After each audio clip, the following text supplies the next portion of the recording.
Welcome to the Evolve Talent and HR Show. I'm Anna Morgan, your career BFF, known as the rescuer of dogs and careers, but now the creator of the Evolve Talent and HR experience. My career has been one big series of unexpected plot twists that now have landed me in the world of events for the recruitment and HR industry. Evolve was born from a desire to build heart-centered spaces for leaders to show up boldly and learn together. This show is for the modern day employee, a people-first leader. Individual contributors, managers, executives, practitioners, entrepreneurs, and fractional leaders who care deeply about humans and are not afraid to do work differently. If you influence how people are hired, developed, led, and supported, you belong here. On this show, you're going to hear conversations with talent acquisition leaders, HR business partners, event organizers, sponsors, speakers, and attendees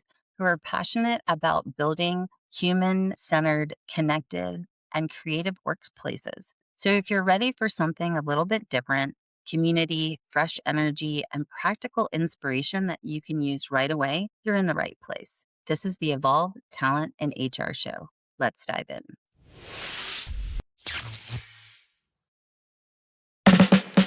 I'm Anna Morgan, and tonight I'm in Orlando, Florida after the WorkHuman conference. And my friend Sam Eden with Mindability and myself are co-hosting a dinner. Oftentimes when we're at conferences, we get a lot of content, but we don't get a lot of conversations. The goal tonight is to add depth and intimacy with a hand-selected group of attendees that Sam and I have recruited to join this dinner so that we can watch the evolve effect happen, which is where we have connections, collaborations, and then we collectively elevate the world of work.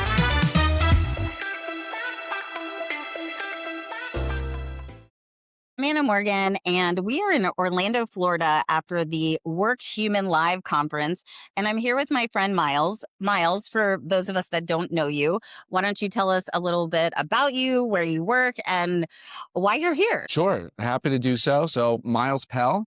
And historically, for the last 15 years, I've been working alongside HR offices and HR professionals, mostly on systems and strategy previously. But now I work with an organization, a company called Trua, Trua, Trua. Awesome. And what we do is we provide background screenings, identity verification, but we're kind of changing the paradigm. Instead of a point-in-time check looking backwards, we try to establish the full background check and screening process and then maintain a continuously validated and up-to-date verified trust credential that is owned by the individual, first-party driven as opposed to third-party driven, which protects personal information, that PII, sensitive data, and also takes a lot of the onus out of HR for adverse actions and things like that. So something that needed to be updated. People keep doing things because of the way that it had to be done. There wasn't any way to go about it, doing it differently, but that's changed. And so really we're trying to let the market know that they need to be willing to change as well. So Trua is blazing their own trail regarding background checks, identity verification, and ongoing verification and security for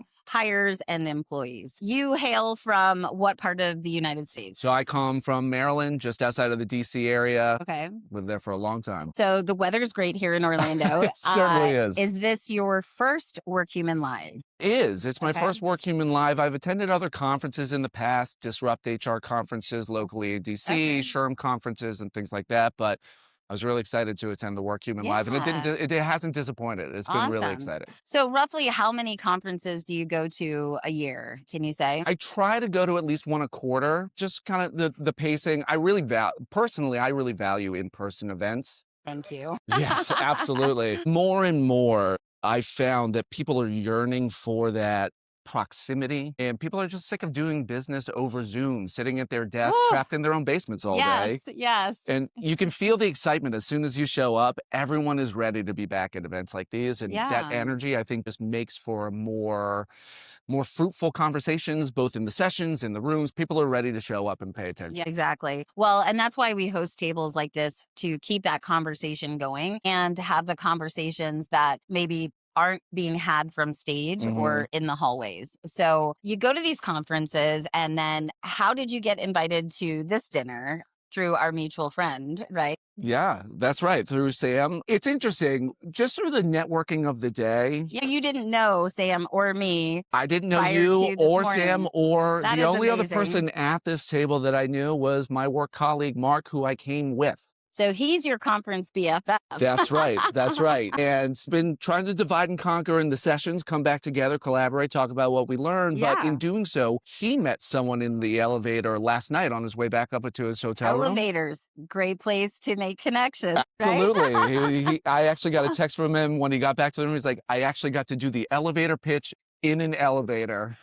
I was like, only in a place like this is that Yes. even possible Yes. anymore. So I caught up with him today, and he was sitting with that same person that he met in the elevator. They were Yeah. having a follow-up conversation. He had to take a call, but I was just arriving, having come from a call. So We're warm together. handoff, Yeah. and then the table just grew. People started forming in. This last session of the day had ended, and everyone was just very friendly, Yeah. happy to meet, introduce themselves. And sure enough, Sam said to me, hey, by the way, if you don't have plans, we're going to dinner. We'd love to have you join us. I'm never going to say Amazing. no to an invitation Yeah. like that. Well, and because you're in the tech space, right? And your decision maker is probably HR talent, HRO, CEO. If you were to attend a conference and then wanted to have more of those intimate conversations, what are some of the things that you think about in considering hosting a dinner like this for your ideal client? Yeah. That's a really interesting question. It's got a lot of layers to it. You know, first and foremost, I guess if we're doing it for clients, I always like to start at what the objective is. Okay. And sometimes the objective is literally just networking, like Right. tonight. It's about people who are interested in the same things, who share a passion for the same Right. kind of It work at could the be same time. the Maryland Blue Crab, It could be the Maryland Blue or Crab. it could be only children. That's right. Just But those are trust accelerators, right? And in our AI disruption world, and what I think is a trust recession, feel like intuitively almost that we are going to just see even more of these in-person events. And we mentioned this earlier because Gen Z is going analog and forcing many of us back that's in right. community. From this Gen X to the Gen Zs, like I'm grateful. The conferences that you do go to, conference pet peeves. One of my biggest pet peeves is silence in a session. We're all there to participate. Right. We're all there to get something. And I see so many people sitting there. They showed up for the session. They paid for the ticket. They went out of their way to take time off work. Yes. And their heads down. Maybe they're distracted. And the second the session ends, they're up and they're right out the door. And I often wonder, well, what is the value of showing up to an event like this if you're not going to take that opportunity to actually be physically present with the Yeah. people you chose to be physically present with? What do you feel contributes to the lack of presence for attendees? I wonder if it's just habitual to Tell a me certain more. extent. I think that we have developed a habit of isolation, especially over these last 5 years. 100%. And people have found a sense of comfort in that discomfort in and of itself, if that makes any sense. I think it took so long for people to adapt to a remote work environment, to an at-home environment, to an isolated environment. Yes. And now it's just hard to break that cycle. So people have to relearn how to get there. And that's not always a comfortable thing. It is not. And it's like a difficult yoga pose where you're like, I'm never going to get into that. But it's so important to have those conversations. I mean, what I thought of was what distracts people when they do make that investment to come to a conference is not trusting that their desk is being covered. Sure. Just business demands. Or a lot of conference attendees come by themselves. They That's true. also may be neurodiverse in some capacity, and they can't be like, hey, Miles, I'm Anna. Right. Like, that is the scariest thing in the world to them, right? So it's our job as the extroverts to rally up those folks. And when we model that behavior, that is the permission slip for others to be like, oh, I need to do that. And how do I get from just being in my laptop to just running off to my room to being more not afraid to introduce themselves? It's really interesting what you just said, because that's actually something that I think is often overlooked. I think about it in terms of a parallel where, as an adult, sometimes it's hard to make new friends. So what do we all So do? hard to We make have to new friends. So who do you meet? You meet the parents of your kids' friends. Yes. And when you talk about modeling behavior, I try as hard as I can not to assume that I'm the only model here. My daughter is almost 11, and I look to her and I watch her introduce herself to strangers unabashedly, It's excitedly, and amazing. how quickly and effectively it works because as soon as she makes the first move, I love what you said. It's the permission slip, Yeah. and it invites people into that world. And all of Yeah. a sudden, those guardrails come down. Can we all just embody the confidence of a 11-year-old and then they're fast friends? My daughter was very much like that too. So to conference attendees, embody that energy of your Yes. 11-year-old self and allow yourself to have fun and experience joy in a work environment. It's Yes. 100% possible. Yes. I think there's been a lot of talk over the years of bringing your whole self to work, really showing up as a whole person. Yeah. And the division between work life and non-work life, it's important to maintain a balance, but those lines used to be so much more firm. Right. No socializing at work. You keep Oh, personal life yeah. personal.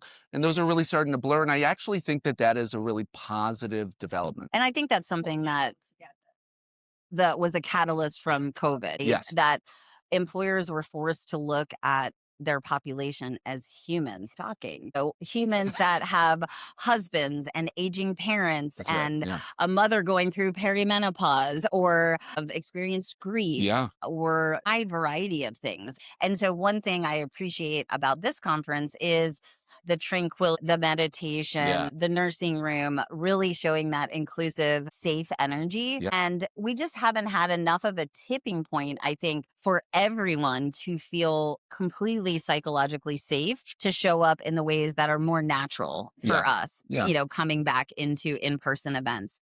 So one last question and I'll let you go. So we talked about pet peeves. Have you experienced at conferences a little of that FOMO kind of high school vibe where everyone's like, I'm going to this dinner and I'm going to this dinner? Or is that just me? It's not just you. It happened last night. Last night, so yesterday we arrived at the conference. Mark and I met up. He comes from Atlanta. I'm down from Maryland. And sure enough, as we were talking about what we were doing for dinner and we were walking to the front, we noticed that there were signs for WorkHuman. And so we inquired about them. Oh, is this the shuttle to go to Disney Springs? Where is Mhm. this going? Yeah, where's this restaurant?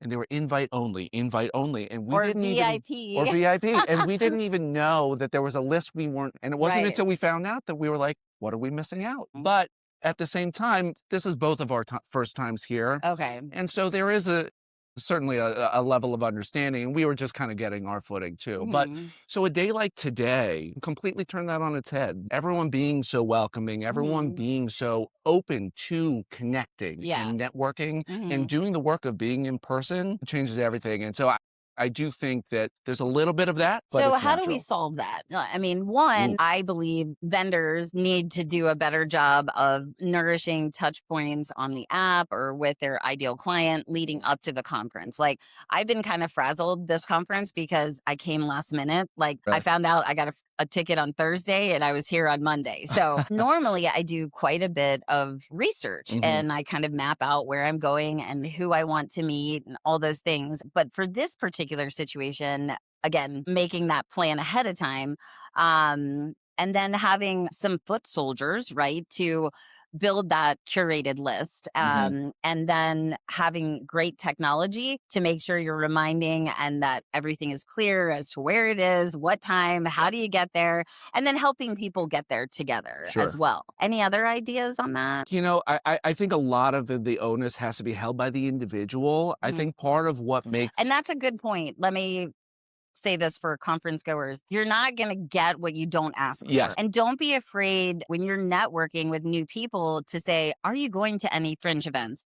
Or have you heard of any vendors or partners that are hosting something? And who should I know? Right? Because you want the right people at the table anyway. yes, And so if you're an attendee, make it known that you're a solo attendee or you're just there with one other person yeah, and that you would like to continue the conversation, right? Okay. absolutely. And I think part of what made this possible, my presence even here Mhm. this evening, is I wasn't asking for anything. I was Mhm. open to hearing from other people. And I think Perfect. that that invitation to hear about them, Mhm. as opposed to deciding that I'm going to show up and pitch my wares, we all Mhm. have pitches that we can Oh, offer. sure. But if you show up curious, it's the same premise of the conference in general. You show up Mhm. to a conference, not because you know the information, unless you're a speaker, but even then, I hope you're looking to attend other sessions to broaden and Yeah, explore your own levels of curiosity. And I absolutely. think that that is the easiest way Mhm. to kind of field those invites and find them coming your way. If you express curiosity, when curiosity in Yeah, other people, they're going to want you around. 100%. So We love to talk about ourselves. I mean, only kids, dogs, travel, the whole 9 yards. Anyway, thank you for having this chat, and we look forward to evolving together at WorkHuman Live, third day, and everyone manifests that I get to meet Michelle Obama. I'm I'm thinking for you. excited. I'm I'm manifesting just it for wondering you. how early I have to get there. Maybe noon? I think we all are. All right. Any last minute tip for people that are, thinking about adding conferences to their learning agenda, or how to navigate the conference tour racket, if you will? I would say, first and foremost, do it. If you're interested in a conference, just bite the bullet and decide to go, Yes. right?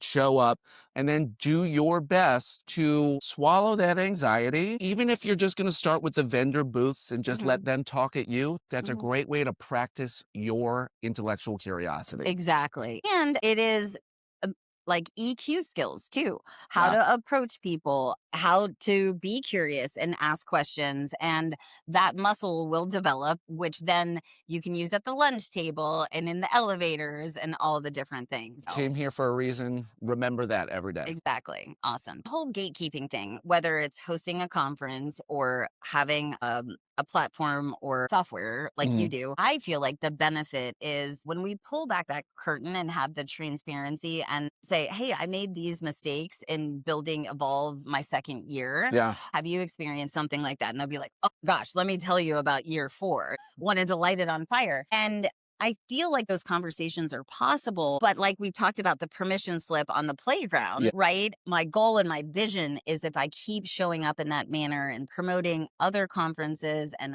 highlighting other organizers, then they'll see that we all win. By getting more practitioners in the seats to learn and build community, we're solving our business problems of the world of work. We're building community, which helps solve a massive mental health issue of loneliness, Yes. right? Then we're sharpening our in person, emotional intelligence skills, which are all incredible ROI for promotions, career insurance, and then unexpected collaborations and connections. So, Yeah, I think that part of what you're doing right now with this is also very similar to that. It's the same modeling behavior that you alluded to yeah, earlier, yeah. right? You can show other people that might be perceived as competition that no, I'm open to collaboration. Let me Mhm. share with you what I Yeah, know already. yeah. And now all of a sudden they're like, oh, well, I can find my way through that lane Yeah, too. yeah, And we can consider ourselves colleagues yeah. and collaborators. I feel like the important thing is that these conversations are being sparked Yeah. and the wheels are turning. And whether I may be a little early on the vision of all of this, I think just doing it and keep building Yeah. is the answer, because the wins that verify and the humble lessons or mistakes, they are the greatest teachers. So, 100%. uh, thank you. Thanks, Thomas. Sam Eden, friends. We are in Orlando, Florida after the Work Human Live conference, and the lovely Sam Eden and I have hosted a dinner tonight after the conference. How was the day? Amazing. It was amazing, but Okay. WorkHuman is one of my favorites anyway. And I just think you've seen the dinner tonight. There are 20 people that came as strangers and Yes. left as just the most fabulous Okay, well, you might have contacts. answered the first question, is what separates mediocre conference dinners from something like this? Oh, such a good question. I think it's a combination of things, right? Okay. So many of these dinners are, let's just go round, let's just explain who we are, let's just Mhm. have a conversation. And you've got a bunch of vendors who just want to sell, right? They're Yeah. just there for the bottom line and the target. Right. And that's why I like these things. Yeah. It's the more, let's play it forward. What's that connection? What's Yeah. that communication? That's what makes these dinners so special. Then trust and depth in intimate conversations are the tipping point to new business, to promotions, to new job opportunities, right? And if we just focus on being present, I feel like the business comes because both of us are hosting the dinner in service of the longer term goal of getting clients, getting sponsors, things like that. And there's no shame. It's not it's business. It's not personal, right? But I believe, and you believe, there's a way to host these containers in a way that is natural, authentic, and truly does convert in the way that it's supposed to, right? You and I kind of operate in that abundant energy, right? Yeah. I think there's something about just actually letting people be themselves. There's something about that whole piece around, actually, what am I doing here now? I have a connection with this person here. I might not work with them for 12 months, but if I wasn't at this event, I wouldn't have met them. If I didn't have the invite for dinner, I wouldn't have then had an in-depth conversation with them that can turn into something down the line, right? Now, you go to conferences all the time. What trends are you seeing with fringe events, and how have those post-conference events evolved in the last 5 to 10 years? When you look at the fringe events, we've gone from it being, these big vendor events outside where, I think this little guys feel left out, right? To where we're at today. We're the largest event going on tonight. We're the largest event going on in WorkHuman tonight. So popular. So I think that's been a huge shift. And when you look at some of the stats that came out of the event today, 50% of the US workforce will be fractional by this time next year. Right? 50%. So these curated events and dinners, we don't need hundreds of clients. We need a significant amount, but it's different. Like I used to tell job seekers, it only takes one person to say yes, or one person to recognize or be attracted, to your energy or your product or your training. Again, if we come to these spaces from a place of curiosity, or when we host spaces that are intentional, curated, not overly scripted, but structured enough that there is ROI post dinner. Yeah. And I think all of that is in the follow-up, right? 100%. Can you say that louder for the people in the back? Follow up, people, follow up. But the whole thing really is about that. Okay, loads of people I only met the last couple of days. So then you invite them to dinner. Then we have a follow-up conversation. And again, nothing might come for 12 to 18 months. You're just planting the seeds. It's that. And also, it might be an introduction that comes from someone else. But if I've kind of watched them with like a number on their head here, it's never going to happen, right? And I think that, again, it's the beauty of these fringe events, which is you don't know what's going to happen. For people that are just getting into the conference scene, right? Like, hey, organizations, prioritize community and education for your employees, right? What advice would you give them? Because I know I felt it, and many of my community members have too, that they come to the conference, they're present, they're learning, they're trying to network, but then the nighttime comes and all of the people they met, someone's at this dinner and that event, and then it's like, I really don't want to eat a cheeseburger in my bed, right? How do we help solve the fringe event experience, which is so valuable for entrepreneurs like us, as well as tech vendors, right? Because people are not organically like great at approaching a vendor on the expo floor, right? But when they choose to host a dinner like this, then they can get that connection and that relatability and the trust. And the trust is the tipping point to opportunities. So what advice would you give to attendees that may have experienced that? And I'll ask the same thing for people that are hosting those events. So for people who are going to these events, right, or wanting to go to these events, why aren't you asking? That's what I said earlier. Just tell people that you're a solo attendee. And you'd love to have some dinner with some people, right? Yeah, I really like to be invited. Can I come? Yeah. What's wrong with that? There's nothing wrong with that. I mean, closed mouths don't get fed, literally. And do you really want to be in your hotel room tonight eating that cheeseburger when actually you could be down here having a lovely time? Lovely time. And have some Mexican, right? Exactly. For vendors, the people that are hosting on the expo floor, they want to have these events. What advice would you give them other than follow up? 1, follow up, but 2, know your audience. So with an event like this, most of these events have an app, right? Yes. I spend a lot of time in that app building and curating these relationships. So I recognize people when I walk in, even if I don't know them and I haven't met them, because I've got to know them online. I've got to know them through the app. The first year, last year, when I did something like this, literally, we just put messages out. We just spoke to people and we just rolled with it. Again, what's wrong with doing that? Because you've got to spec out the city, right? You don't already know where you're going. Use the event concierge. Get their help. Call. Use the event organizers as well to make recommendations, but don't wait 2 weeks before the event to then say, oh, I think I'm going to try to host a dinner or a happy hour or something. And to your point, I think the ROI is in the pre-conference work and, outreach and nourishing. And then it makes the conversation real and then the tipping point to accelerate business. To your point earlier, you've built that trust, right? You've built that trust. Well, you got there. Right. It's not like, hi, I'm Sam. And you're like, hey, who are you? Right. It's, hey, glad we chatted. Yeah, I'll come to your dinner. I wonder if part of the miss for vendors is they haven't been in the work like you and I have. And so because we think like that and we know what would make a practitioner feel safe enough if they're a solo traveler to take an Uber to a restaurant where they don't know have people, dinner with new connections. Right. I think that is a big difference. Or they are looking for transactions. Yes. And not thinking in that longer pipeline mindset. Yes. So I think that's a good reminder to our partners that if you do the work ahead of time and you also really are intentional and, hire me to do your events, then you can focus on your business development and being present. I've seen all too much this year, vendors running around after the day of the conference, begging people to come to their and it leaves a bad taste in your mouth. Thousands and thousands and thousands of dollars to display at this conference, and then you're lighting your money on fire, in my opinion.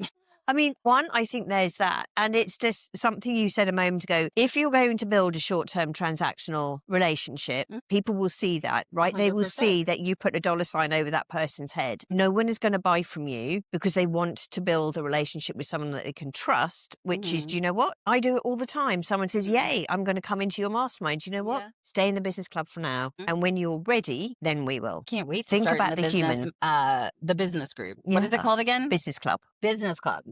And then I will be likely that person. And then it might make sense. But you're doing amazing work. And the way you think and the way you're building is inspiring. And I'm just so grateful that because of you, I'm here in Orlando, which wasn't the plan on Wednesday of last week. Went to her mastermind, Pitch Atlanta, and had a phenomenal time. And it was so good. Then found out there was an extra ticket. So here I am, following the nudges and being present and just really focusing on the human side of what we do. So important. Oh, I think that's when we watch the miracles happen. Yeah. Right? Yeah. So what are you looking forward to tomorrow? Because so I think for me, it's about continuing the conversations. I'm excited for Michelle Obama tomorrow. I think that's going to be amazing. How early do we need to get there?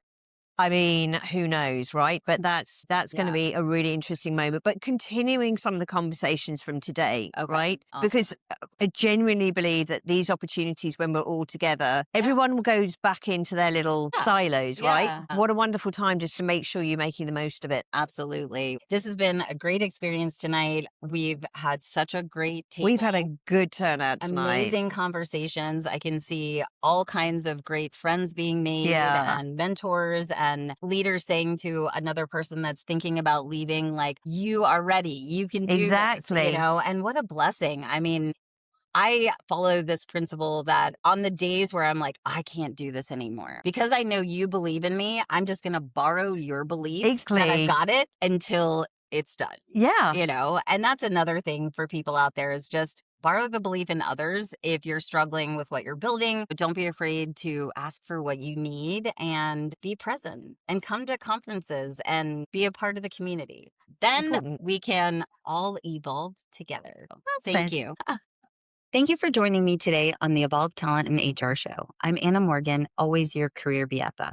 And my intention here is simple: to create brave, fun, and high trust spaces for people first leaders so that they can connect learn, and also remember that they are not alone in this work. So if today's episode gave you a moment of relief, made you laugh, or gave you that spark to just keep going, then we are doing our job.